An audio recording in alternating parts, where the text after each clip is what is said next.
صحابہ کی۔ آپ صلی اللہ علیہ وسلم لباس کیسا پہنتے تھے، آپ اباما کیسے باندھتے تھے، آپ صلی اللہ علیہ وسلم کھانا کیسے کھاتے تھے، کیا پسند کرتے تھے، کیا ناپسند کرتے تھے۔ تو جن چیزوں کا تعلق حضور اکرم صلی اللہ علیہ وسلم کی طبیعت سے ہے، آپ کی ذاتی زندگی سے ہے،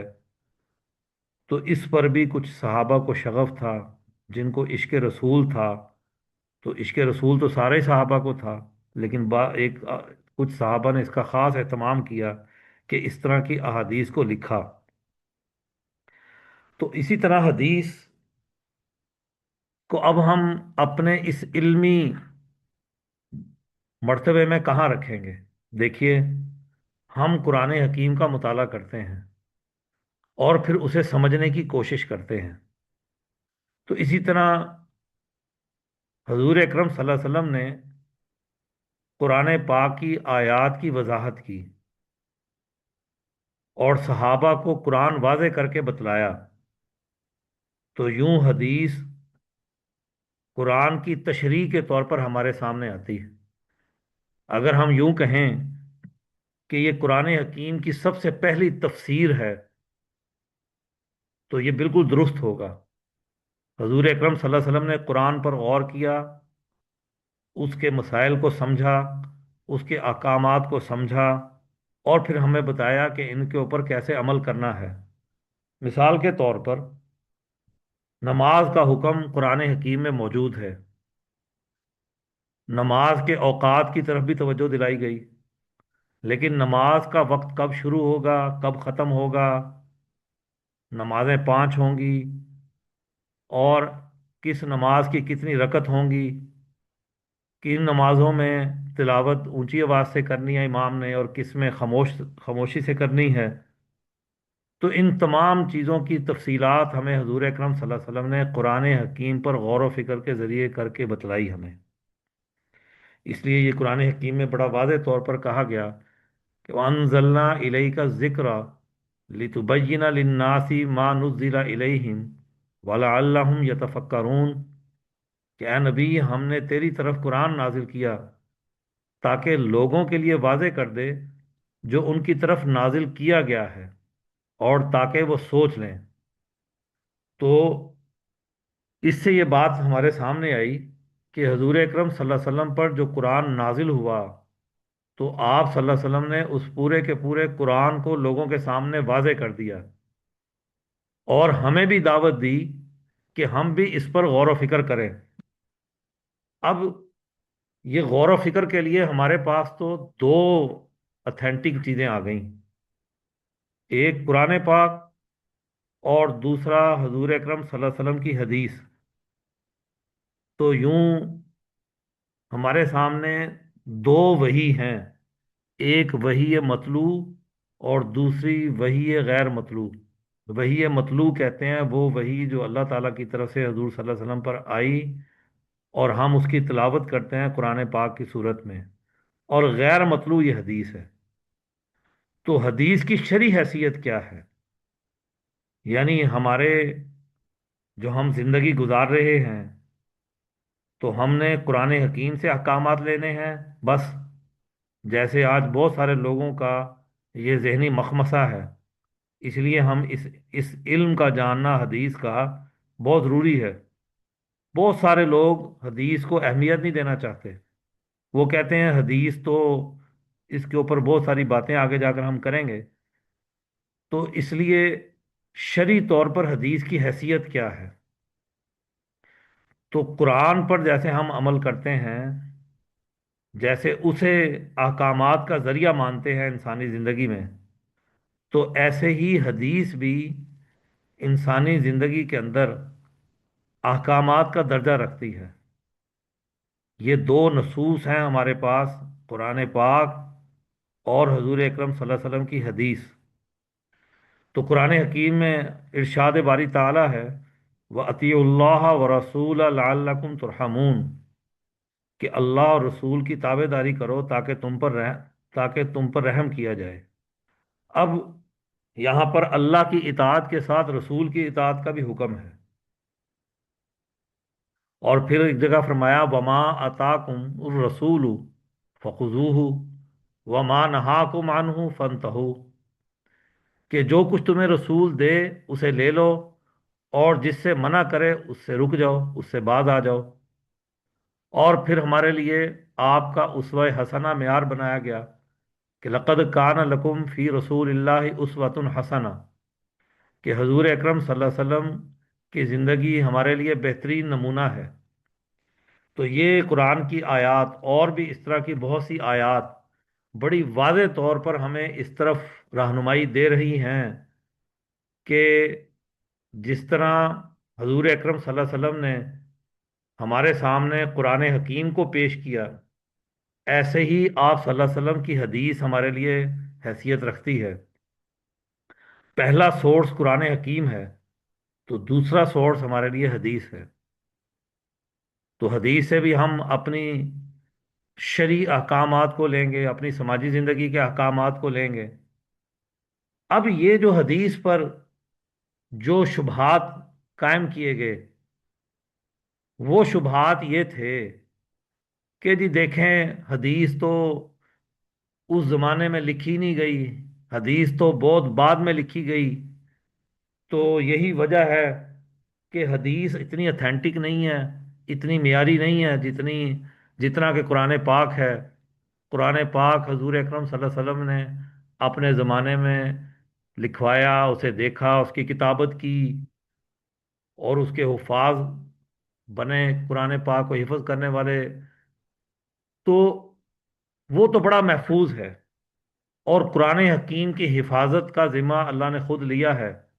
تو اس لیے بس قرآن پاک ہی اتھینٹک ہے۔ تو حدیث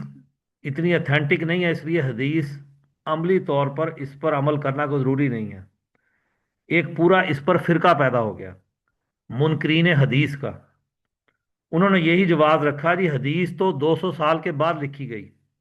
تو یہ ان کا دعویٰ بالکل غلط ہے، درست نہیں ہے۔ ایک تو ہم پہلے طے کر رہا ہے کہ حدیث بھی ہمارے لیے شرعی احکامات کے طور پر بنیادی اہمیت کی حامل ہے، بنیادی ماخذ ہے دین کا۔ تو اب ہم یہ دیکھتے ہیں کہ یہ تدوین حدیث ہوئی کیسے، یعنی حدیث کو محفوظ کیسے کیا گیا، یہ کس کس کس عمل سے گزری۔ تو اس کے لیے ہم اس کو 3 ادوار میں تقسیم کرتے ہیں۔ حدیث کو لکھنے کا جو پہلا دور ہے وہ حضور اکرم صلی اللہ علیہ وسلم کا دور ہے، کہ حضور اکرم صلی اللہ علیہ وسلم کے دور میں حدیث کو لکھا گیا۔ شروع شروع میں آپ نے قرآن کے علاوہ باقی باتیں لکھنے سے منع کیا، لیکن جب کاتبین وحی کی تعداد زیادہ ہو گئی تو آپ نے لکھنے کی اجازت دے دی، تو صحابہ آپ صلی اللہ علیہ وسلم کی باتوں کو لکھتے تھے۔ اور اسی طرح ہمیں بہت سی احادیث اس طرح کی بھی ملتی ہیں کہ جو حضور اکرم صلی اللہ علیہ وسلم نے بطور جماعت کے رہنما کے طور پر، یعنی آپ صحابہ کی جماعت کے رہبر اور رہنما تھے، اور پھر جب ریاست مدینہ قائم ہو گئی تو آپ اس کے حکمران بنے، اور اس کی حکمرانی کے طور پر آپ نے بہت سارے احکامات دیے۔ مثال کے طور پہ جب آپ مکہ میں تھے تو آپ نے حبشہ کے بادشاہ کے نام خط لکھا، اسی طرح آپ نے سراقہ کی کو تحریر لکھ کر دی، اور جب آپ مدینہ میں آ گئے تو آپ نے مدینہ کی مردم شماری کا حکم دیا، باقاعدہ تحریری طور پر آپ نے حکم دیا۔ اسی طرح جب مکہ میں ہجرت کے بعد میثاق مدینہ ہوا تو آپ نے وہ باقاعدہ تحریری طور پر ایک معاہدہ ہوا۔ تو یہ بھی حدیث ہے کہ ظاہری بات ہے کہ یہ حضور اکرم صلی اللہ علیہ وسلم کے سامنے یہ عمل ہوا، تو اس لیے یہ بھی ایک حدیث ہے۔ اور اس کو اسی طرح جب آپ نے صلح حدیبیہ کی قریش مکہ کے ساتھ، تو یہ بھی تحریری طور پر عمل میں آئی، اس کی تمام شرائط لکھی گئیں، تو یہ حدیث ہے۔ اسی طرح صلح حدیبیہ کے بعد آپ نے عرب و عجم کے بادشاہوں کو خطوط لکھے، آپ نے ایران کے کسرا کو خط لکھا، قیصر کے روم کے قیصر کو خط لکھا، اور بھی آپ نے ریاستوں کے حکمرانوں کو خط لکھا۔ تو اب یہ خطوط حدیث ہیں۔ اور اسی طرح آپ صلی اللہ علیہ وسلم نے خطبہ حجت الوداع دیا، تو ایک سردار نے کہا قبیلے کے کہ یہ مجھے لکھوا کر دیں خطبہ، تاکہ میں اپنے قبیلے کے لوگوں کو جا کر یہ سناؤں۔ تو آپ صلی اللہ علیہ وسلم نے ایک صحابی کو حکم دیا کہ آپ اسے لکھ کر دے۔ تو یہ خطبہ حجت الوداع بھی ایک حدیث ہے۔ تو اسی طرح صحابہ نے بھی اس دور میں حدیث کی کتابیں لکھی ہیں، ان کے اپنے حدیث کے ذخیرے ہمیں ملتے ہیں، جس طرح صحیفہ ابو ہریرہ رضی اللہ عنہ ہے، ایسے ہی صحیفہ صادقہ جو حضرت عبداللہ بن عمر بن عاص کا ہے، اسی طرح صحیفہ علی ابن ابی طالب رضی اللہ تعالی عنہ کا ہے، اسی طرح جابر بن عبداللہ کی کتاب ہے، عبداللہ بن مسعود کی کتاب ہے، سعد بن عبادہ کی کتاب ہے۔ یہ حضور اکرم صلی اللہ علیہ وسلم کا زمانہ ہے جس زمانے میں یہ حدیثیں لکھی گئیں۔ اور پھر حدیث کا دوسرا دور آیا، جس میں کتابیں درج لکھی گئیں، تحریر میں لائی گئیں، اور یہ دوسری صدی ہجری کا ہے۔ اور اس میں حضرت عمر بن عبدالعزیز جو بنو امیہ کے حکمران تھے، انہوں نے حکم دیا کہ احادیث کو ہم تحریر میں لایا جائے۔ تو ان کے زمانے میں احادیث کو تحریر میں لایا گیا ان کے حکم پر۔ تو اس دور میں بھی ہمارے سامنے کچھ کتابیں آتی ہیں، حضرت امام ابو حنیفہ کی الآثار، حضرت امام مالک کی موطا، حضرت امام سفیان ثوری کی جامع، اور اسی طرح امام شعبی نے کوفہ میں، امام ظاہری نے مدینہ میں، امام مکحول نے شام میں، ان تمام حضرات نے حدیث پر کام کیا۔ تو یہ قریب کا زمانہ ہے صحابہ کے، جس زمانے میں یہ کام ہوا۔ تابی ہیں، تبو تابی ہیں، انہوں نے احادیث کی کتابیں لکھی۔ اس زمانے میں لوگوں کا حافظہ بہت بہترین تھا، جیسا کہ خود قریش حافظے کے معاملے میں بہت مشہور ہے، کہ انہیں اپنی نسلوں کے بارے میں، یہاں تک کہ اپنے گھوڑوں کی نسلوں کے بارے میں انہیں بہت سے اشعار یاد ہوتے تھے۔ تو وہ حافظے کے تو بلا کے ذہین تھے۔ آج ہماری ذہانت کو تو یہ ہمارے گرد و پیش کی ڈیوائسز کھا گئیں، تو ورنہ انسان تو بہت ساری چیزیں یاد رکھتا ہے۔ تو یہ لوگ عربوں کے بارے میں تو خاص طور پر آتا ہے کہ یہ بہت ذہین تھے اور چیزوں کو یاد رکھنے کے ماہر تھے۔ تو اس لیے یہ کہنا کہ جی یہ چیزیں بھول گئی ہوں گی لوگوں کو، تو اتنے قریب کے زمانے میں ان چیزوں کو بھولنا ممکن نہیں ہے۔ اور پھر حدیث کے محفوظ کرنے کے، ذخیرے کو محفوظ کرنے کا ایک تیسرا دور بھی ہے۔ اب آپ دیکھیے کہ بنیاد وہی احادیث کی کتابیں بن رہی ہیں جو حضور اکرم صلی اللہ علیہ وسلم کے سامنے لکھی گئیں، اور پھر اس کے بعد کے قریب کے زمانے میں حدیث کی کتابیں لکھی گئیں۔ اب یہ جو تیسرے دور کی کتابیں ہیں، یہ تو کتابوں کی ایک ترتیب ہے حدیث کی کتابوں کی، کہ بہت ساری حدیث کے ذخیروں میں سے ایک سٹینڈرڈ، ایک معیار طے کر کے ہر کتاب لکھنے والے نے وہ اس معیار کی حدیثیں اپنی کتاب میں لکھیں۔ اور ان میں سے بہت ساری کتابوں میں عنوانات کا فرق ہے، یعنی انہوں نے ترتیب کا فرق ہے کہ انہوں نے کیا چیز سامنے رکھی۔ مثال کے طور پہ ایک حدیث لکھنے والا کسی ایک مسئلے پر وہ تمام حدیثیں اکٹھی کر دیتا ہے۔ مثال کے طور پہ جہاد کا حکم ہے، اب جہاد پر جتنے مسائل حضور اکرم صلی اللہ علیہ وسلم کی طرف سے آئے، اور آپ صلی اللہ علیہ وسلم نے جہاد کے متعلق جتنے احکامات دیے، تو ان تمام احکامات کو کسی ایک ترتیب سے، ایک چیپٹر میں، ایک باب کے اندر، ایک فصل کے اندر بند کر دینا، اسے لکھ دینا، یہ ایک ترتیب ہے کتاب کی۔ تو اسی طرح کچھ شرعی احکامات ہیں، اس کی ترتیب سے کوئی کتاب کسی نے لکھی، یا کسی نے یہ کیا کہ ایک صحابی سے جتنی احادیث منقول ہیں تو اس کا ایک عنوان باندھا، مثال کے طور پہ حضرت عمر رضی اللہ تعالیٰ عنہ سے بہت سی احادیثیں ہیں، تو حضرت عمر کے نام پر ایک باب باندھا، اور پھر حضرت عمر سے آنے والی جتنی حدیثیں ہیں وہ ساری ایک ہی جگہ پر آ گئی۔ اسی طرح حضرت عائشہ رضی اللہ تعالی عنہا سے جو حدیثیں منقول ہیں، ان احادیث کو ایک ہی جگہ پر ایک ہی چیپٹر کے اندر اکٹھا کر دیا گیا، تو اسے مسند امام احمد بن حنبل کی ایک حدیث کی جو کتاب ہے، اس میں یہی ترتیب باندھی گئی کہ صحابہ کے نام سے، ان کے نام سے جتنی احادیث منقول تھیں، وہ احادیث ایک ہی جگہ اکٹھی کر دی گئیں۔ تو تیسری صدی ہجری کی مشہور کتابیں یہ صحاح ستہ کہلاتی ہیں، کہ یہ سب سے مستند کتابیں ہیں احادیث کی کتابوں میں۔ اور بھی کتابیں ہیں لیکن ان میں سب سے مستند یہ کتابیں شمار کی جاتی ہیں۔ بعض جگہوں پر جو موطا امام مالک ہے، اس کو ان 6 کتابوں میں شامل کیا جاتا ہے، اور بعض لوگ یہ جو صحیح بخاری، صحیح مسلم، جامع ترمذی، سنن ابی داؤد، سنن نسائی، سنن ابن ماجہ، ان کتابوں کو صحاح ستہ میں مانتے ہیں۔ اب اس حدیث کو ذخیرہ کرنے میں ایک باقاعدہ علم دریافت ہوا کہ حدیث کو لینے کا طریقہ کار کیا ہونا چاہیے، تو اس پر ایک باقاعدہ اصطلاحات بنی، فن اسماء الرجال ایک علم بنا، جو لاکھوں لوگوں کا انسائکلوپیڈیا ہے۔ یعنی ہم جس بندے سے حدیث لے رہے ہیں وہ بندہ کون ہے؟ مثلا امام بخاری نے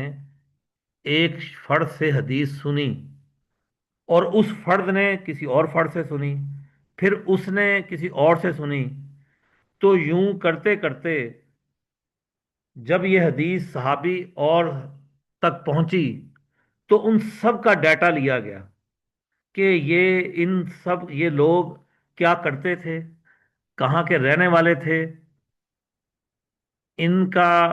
کے بارے میں ان کے گرد و پیش کے لوگوں کی کیا رائے تھی، اگر تجارت کرتے تھے تو تجارت میں کتنے دیانتدار تھے، اگر کوئی بات یاد کر لیتے تھے تو ان کو کتنی بات یاد رہتی تھی، حافظے کے کمزور تو نہیں تھے۔ تو یہ ساری باتیں ان کے بارے میں اکٹھی کی گئیں، اور یوں لاکھوں لوگوں کا انسائکلوپیڈیا ہمارے سامنے آیا، اور ایک سٹینڈرڈ طے کیا گیا کہ یہ شخص بہت دیانتدار تھا، اس کی حدیث کا یہ معیار ہے، یہ شخص دیانتدار نہیں تھا تو اس کی حدیث کا یہ معیار ہے۔ باقاعدہ اس پر ایک کام ہوا، یعنی علم حدیث ایک باقاعدہ فن کے طور پر ہمارے سامنے آتا ہے، اور اس پر مسلسل کام ہو رہا ہے۔ جوں جوں زمانہ آگے بڑھ رہا ہے، یہ حدیث آگے سے آگے منتقل ہو رہی ہے ایک تسلسل کے ساتھ۔ اب ہمارے سامنے کچھ اصطلاحات حدیث عموماً آتی ہیں، تو ہم ان کو سمجھنے کی کوشش کریں گے کہ جیسے حدیث کے 2 حصے ہوتے ہیں، ایک سند ہے اور ایک متن ہے۔ سند یعنی کتاب لکھنے والے نے یا حدیث لکھنے والے نے وہ حدیث کس سے سنی، پھر اس نے کس سے سنی، اور اس نے کس سے سنی، یہ جو سلسلہ ہے پورا حضور اکرم صلی اللہ علیہ وسلم سے لے کر کتاب لکھنے والے تک، تو یہ سلسلہ سند کہلاتا ہے۔ اور پھر آگے جو حدیث یعنی حضور اکرم صلی اللہ علیہ وسلم کا کوئی قول ہے، تو وہ قول متن کہلاتا ہے۔ اسی طرح اس کو ہم اس طرح بھی سمجھ سکتے ہیں کہ ہمارے سامنے ایک بات آتی ہے کہ یہ ایک راوی ہے اور ایک روایت ہے۔ راوی یعنی اس سند کے اندر جس کا نام لیا گیا اس کو راوی کہتے ہیں، اور روایت جو اس راوی نے بات کہی اس کو روایت کہتے ہیں۔ اب اس اعتبار سے ہمارے پاس حدیث کی 2 قسمیں اور بڑی قسمیں ہمارے سامنے آتی ہیں۔ ایک کو کہتے ہیں حدیث متواتر، یعنی اس حدیث کو بیان کرنے والے ہر طبقے کے اندر بہت سے افراد موجود ہیں، اور یہ حدیث اتنی معروف ہے کہ اس پر جھوٹ کا امکان ہو ہی نہیں سکتا، ممکن ہی نہیں ہے کہ جھوٹ کا امکان ہو اس پر۔ تو ایسی حدیث کو متواتر کہتے ہیں۔ یعنی اس حدیث کو بیان کرنے والے صحابہ، صحابہ کے بعد تابی، تابی کے بعد تبو تابی، یا اس کے بعد کوئی بیان کرنے والا، اور پھر یہ سلسلہ جب امام بخاری یا امام مسلم تک پہنچتا ہے، تو وہ اس سلسلے میں ہر جگہ بہت سے لوگ اس حدیث کو بیان کرنے والے موجود ہیں، تو کئی ذریعے سے وہ حدیث ملتی ہے، تو اس لیے یہ حدیث متواتر کہلاتی ہے اور صحیح حدیث۔ اس کے بعد ایک حدیث ملتی ہے خبر احاد اسے کہتے ہیں ہم۔ احاد، احد کی جمع ہے یعنی ایک۔ تو یہ ایک ایسی حدیث ہے کہ جس کو بیان کرنے والوں کے طبقوں میں سے کسی ایک طبقے میں ایک آدمی ہے، یا دو ہیں، یا پھر کوئی اور مسئلہ ہے کہ، تو ایسی حدیث کی پھر آگے بہت سی اقسام ہیں۔ میں نے ویسے ہی کچھ حوالے کے طور پر نیچے صرف دو لکھی ہیں، اس کی ایک وجہ ہے، لیکن ویسے اس خبر احاد کا مطلب یہ نہیں ہے کہ اس کے آگے بھی پھر بہت ساری تقسیم ہے، کہ کسی طبقے کے اندر دو لوگ ہیں، کسی طبقے کے اندر ایک بندہ ہے حدیث کو بیان کرنے والا، اور کسی جگہ ایک ہی ہے لیکن اتنا مضبوط، اتنا طاقتور ہے وہ ایک بندہ کہ اس کی حدیث کے غلط ہونے کا امکان ہی نہیں ہے۔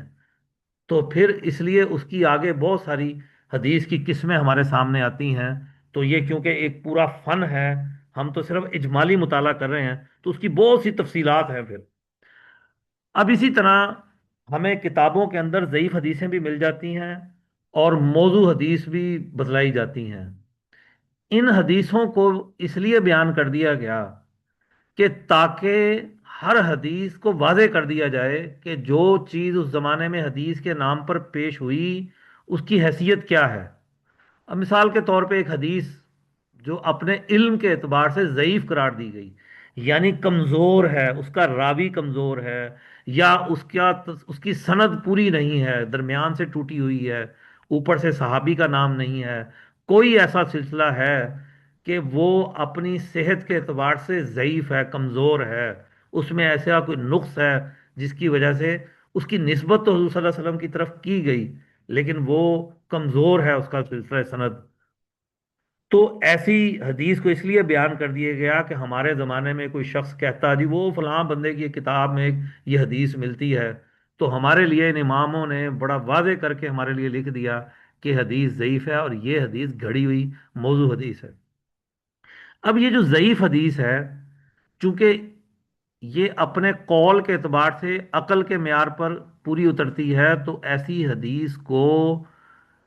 اس لیے استعمال کیا جاتا ہے کہ چونکہ اس کی نسبت حضور صلی اللہ علیہ وسلم کی طرف ہے، اس لیے اسے نصیحت کے لیے استعمال کر دیا جاتا ہے۔ اس لیے یہ جو عموماً فضائل کی کتابیں یا اس طرح کی کتابیں، ترغیب اور ترہیب کی جو کتابیں لکھی جاتی ہیں، تو ان کے اندر ان حدیثوں کے ذریعے نصیحت کو لیا جاتا ہے، کیونکہ یہ حدیثیں کوئی نہ کوئی بھل ایسی بات عقل کی کہہ رہی ہوتی ہیں جس سے انسانوں کو فائدہ ہوتا ہے، لیکن ان حدیثوں سے کوئی حکم، بڑا حکم، شرعی حکم نہیں لیا جا سکتا، یہ بات بالکل واضح ہے۔ اور موضوع حدیث، موضوع حدیث تو ہوتی ہی گھڑی ہوئی ہے، وہ اس کو تو حضور اکرم صلی اللہ علیہ وسلم سے اس کا کوئی تعلق نہیں ہے، کسی نے بعد میں جھوٹ بولا کسی بادشاہ کو خوش کرنے کے لیے، یا اپنی بات میں وزن ڈالنے کے لیے، یا اپنی بات کو منوانے کے لیے، تو اب ایک علم میں جب اتنا نکھار آ گیا کہ یہ حدیث موضوع ہے، جھوٹی ہے، گھڑی ہوئی ہے، یہ حدیث ضعیف ہے، کمزور ہے، اس سے کوئی بڑا حکم نہیں لیا جا سکتا، اور اسی طرح یہ حدیث یہاں پر اس طبقے میں اتنے لوگ تھے، یہ حدیث تھوڑی سی کمزور ہے، اور یا پھر یہ کہ یہ حدیث جو ہے یہ بڑی متواتر حدیث ہے، اور پھر ہمارے پاس راویوں کا ایک پورا سلسلہ ہے، ان کا ریکارڈ ہے پورا، تو اور روایات کو پرکھا گیا ہے، تو اتنا اہم علم اس کو نظر انداز نہیں کیا جا سکتا۔ یہ ایک ایسا علم ہے کہ جس کے بغیر ہماری شریعت مکمل نہیں ہوتی، حدیث کے بغیر ہماری شریعت مکمل نہیں ہو سکتی، بہت ساری چیزوں سے ہم محروم ہو جائیں گے۔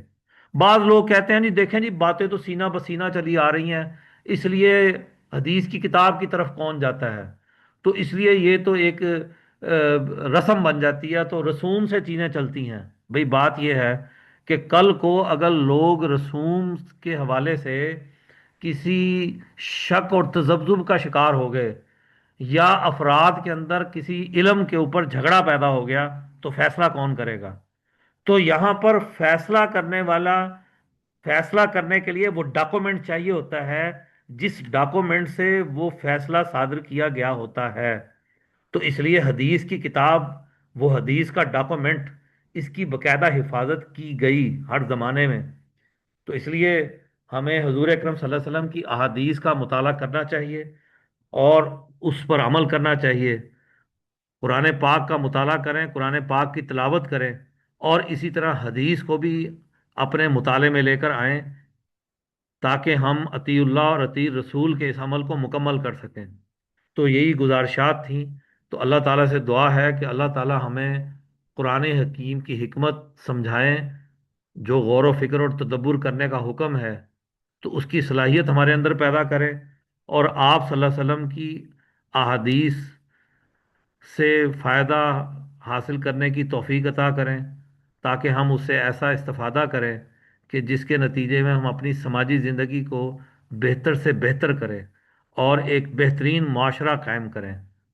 وآخر دعوانا الحمد للہ رب العالمین۔ بہت شکریہ جی۔